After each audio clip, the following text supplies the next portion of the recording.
Okay, they did pick the Grok. Okay. I think the Grok here, not bad. Disengage. I think maybe even arguably a Lolita might have been the way to go for this, but SRG hasn't really shown anything that has projectiles to reflect in the first place, right? And even the fans recognizing that this draft is going to be a lot harder for them to deal with than the other way around.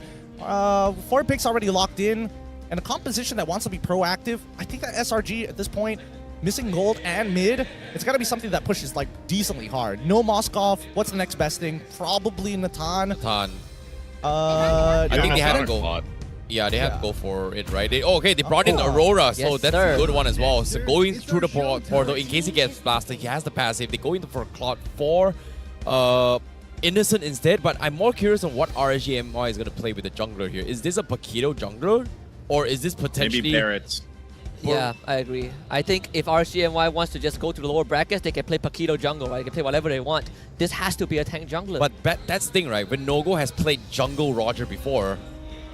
That's fair. That's fair. That's fair. I wouldn't put it past him, but I think this probably is going to be a really difficult game for Roger overall. You have the armor that you need, the Firaga armor that you somehow need to get rid of. You have Aurora and her passive. Oh, they actually went for it. Wow. Wow.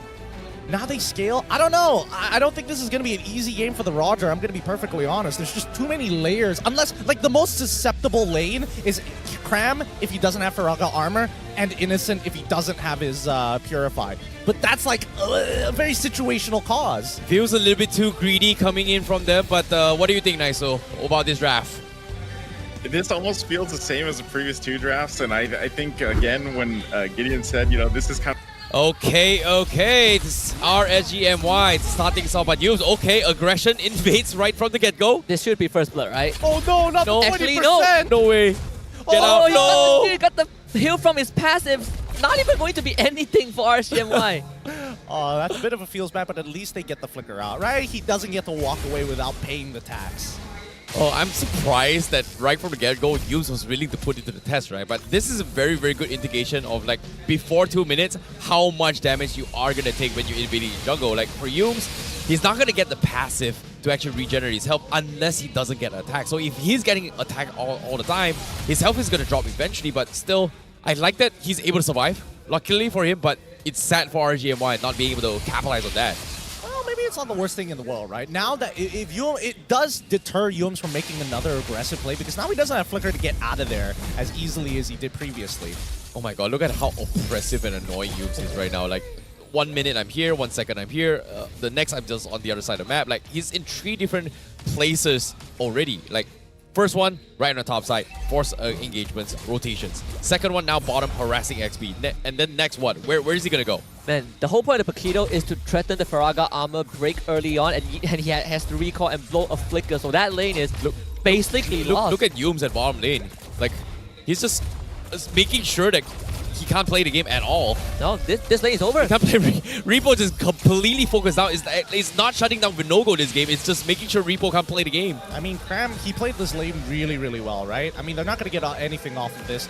They're just zoning them out from that from the tri-brush. Oh, wait, collapse. They're going to try. Firaga armor is going to be broken. 2 low members on the side of SRG, but unfortunately, Vinogo does not get to move at all. It is a privilege denied by SRG. First blood for Slick Guys. Hey, Stormy, calm down. He knows Rippo doesn't have Flicker, but still, you don't want to lose that passive so early on. Speaking of which, on the opposite side... Well, you say that. Stormy now loses his passive, but picks out Rippo in the process. Oh, he survives? No. And Stone had to Flicker for that, but it's really worth it, though. Has the ultimate right now. So, guys, level 5, it should be an easy hurdle secured by Cram. RSG still wants more. Vinogo back in the frame. No way. But, guys... And Yumes just too strong. RSGMY dropping the ball before the game even began. 4 kills for SRG. No. My goodness here. Like Storm, he's just trying his best here. Even the purple buff is getting invaded here. Great reset coming from Storm. It's going to buy a little bit more time to try and get Vinogo into position. But I feel like in that particular fight, it feels like Skies with the 3-man taunt saves Crab. Crab was able to just buy so much space, you know, even though it was a beautiful setup from Storm with the 3-man wall charge, but now another attempt comes in. Man, they were just waiting for Vinogo to go for the Lycan Pounce. Sure, they get Stormy, But the NetherRealm is already gone, so guys, a bit out of position this time, getting jumped on, but no-go wants the kill stunned up by Yus, but still collects the guys. And maybe this is SRG overstepping a little bit. It's gonna be Ripple deliver a double kill. Cram shows up the last stand, he could not find a no-go, and now has to perhaps give up his life. RSGMY finding the bleeding spot and finding a couple. Finally, some momentum coming back for the side of RSGMY. They're not only doing their chores, but they're also rotating accordingly. I do think that there was a bit of a mistake, though. Initially, Vinogo probably shouldn't have chain died there. He died the first time. Okay, he comes back to try and contest for the turtle one more time. That's where you call it quits, right? You may not be ultimate dependent, but I sure as hell think that 2 levels, or at least a level lead from the side of SRG is enough to deter you, that you need to clear up the rest of your jungle before you even think about it. Yeah, and Izanami, you know, with his first NetherRealm here, made such a huge impact in a way where they were able to kind of buy time for the team. They were able to get a little bit of small victory, right? But I think now RGMY has a better footing compared to the first 2 games. They finally figured out a way to kind of make sure that both Vinogo and Lolios has somewhat of a farm. But SRG, they have to respect this now because they have been annoying.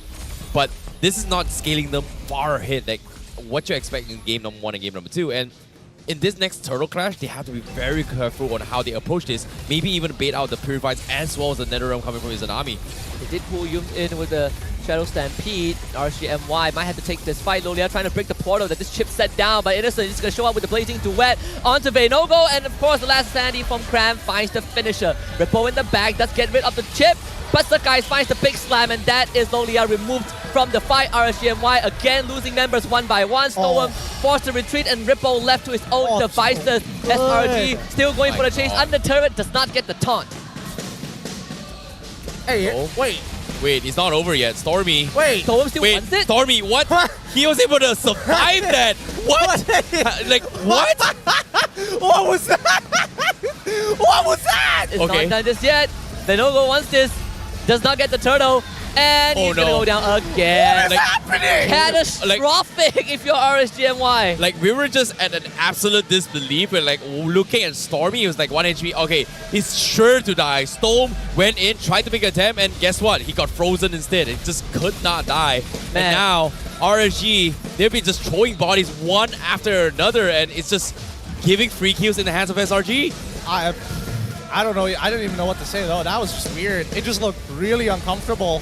It felt like, I think, is it desperation? I can't even say that it's desperation. It just felt like they were fighting for the sake of fighting. Man, I know I joked about them griefing, but this feels like RSGMY are reaching that point of beyond desperation. Losing Lolia again in the bottom side. NetherRealm used defensively, but you don't get anything out of it. SRG pedal to the metal at the tier 2 now. Sakai's big slam. This one tickles a bit, but it's enough to send a message. Yeah, Storm can take so much damage here. He just ate so many abilities in that short period of time. But SRG, they're not going to take their foot off of their throats just yet. They're slowly creeping in towards it. Now, we haven't seen the game gone past 11 minutes so far. And RSG, technically, all the games that they've won have pushed the 20-minute mark. The real question is that whether RSGMY can make it to at least 15 minutes. Yeah, we talk about the Langar strategy coming from Malaysia, right? We've known Toda Langar to be that kind of situation, but in SRG's case, this is a perfect example of what Langar is. Like, Yums hits you when you least expect it, and every single time they go for a single fight, you've seen now, Izanami isn't able to respond in time, and it's twice now, his NetherRealm hasn't been able to save someone, and now here comes a Langar again. He's about to die for the 5th time. Changes form, again Izanami to escort him out. Selangor Giant uses all the AoE. Innocent survives the blazing wet BMI, and RSGMY loses 3 more in the process. Oh boy. I can't wait to see the item list. I'm pretty sure Innocent already has a corrosive sight, because that slow from Innocent really set things up for Stormy here. Golden Staff already purchased. He might have gone for a DHS into the Golden Staff, so I'm not 100% sure. But then again, it is 25,000. This Aurora looks so good because of the fact that when you have a Faramis, everybody's going to be clumped up. And the amount of AoEs they bring to the table, right? They've got X-Borg, they've got this Aurora one-shot, they've got the Claude as well.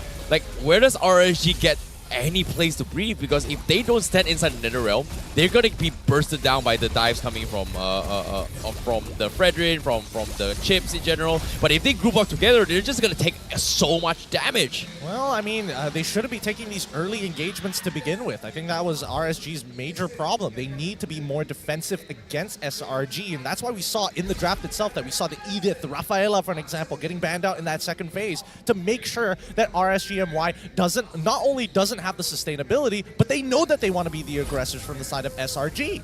You know, one thing's really disgusting is that Yums is a roamer and he's got so much damage. His third damage output out the entire game here, and he's slowly crawling up. Now you see an issue. You can't even break the Faraga armor of Cram. That is the biggest nightmare of any team going up against an X-Core. And not to mention SRG coming down this middle lane looking for a tier 2 with the Lord escorting bot wave.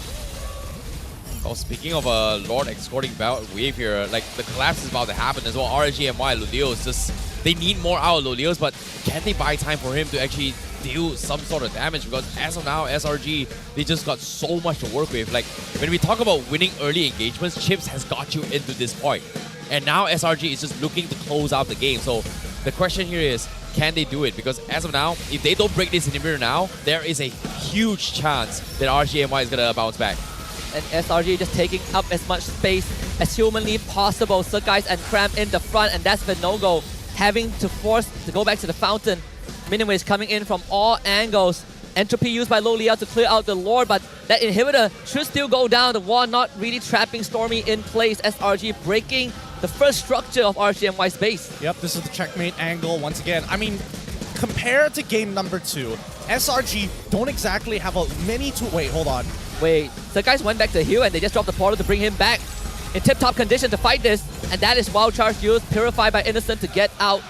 SRG, they can take this as slow as they want. I mean, SRG, they've set up the checkmate angle, and ideally they would like to actually continue the siege against RSGMY considering their lead. But the problem is that they don't have the tools to do that as effectively, Yeah, right? but this is good, right? Like, RSGMY wants to kind of buy time, right? Like, if they can hold out for a little bit longer here, Lulio's is going to be able to find a way to scale back. But again, SRG, they're getting a little bit oppressive. They're taking so much space, and what's really messed up about this is that SRG is just intentionally freezing all the minions on our side lane so that RSGMY doesn't get those kind of farms, which I think Lulio needs. They need to survive. They cannot afford to die, but they also need farm. It's just so difficult, but eventually they need to make a play somewhere.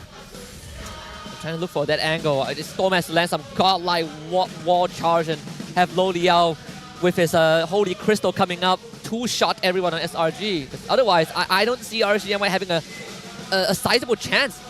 Well, at this point, it's dependent on whether Selangor Red Giants make that blunder. Like, if we see Innocent stick around for too long and ends up dying, or doesn't use his Purify in time, that's when RSG is going to have a slight chance of bringing it back and equalizing that score. But as I mentioned before, it's checkmate angle for a reason. They're starving them out, maintaining a 10k gold lead. SRG is going to hit their item power spikes faster than RSG. They're basically a full item ahead, if not 2 at this point, 1.5 at a minimum. They're going to take the Lord, and they're going to push off of that next wave for the win. Yunus was waiting for someone to show up top, and Oh no. best possible target. Low Liao goes down, and SRG, they can go back to the Lord pit. It's the guys, Innocent and Stormy to take that objective.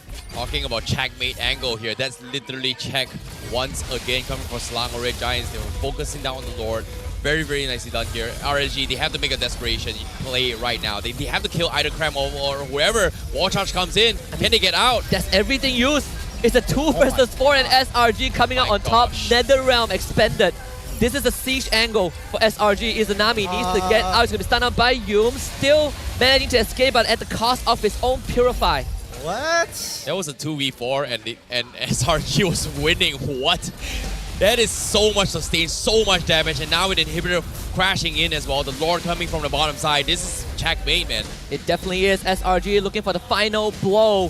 One more step into the grand finals, and they unleash their full force onto RSGMY. To RSGMY, SRG is an obstacle, but to SRG, RSGMY is just another stepping stone. SRG trio, they are grand finals bound. They've done it!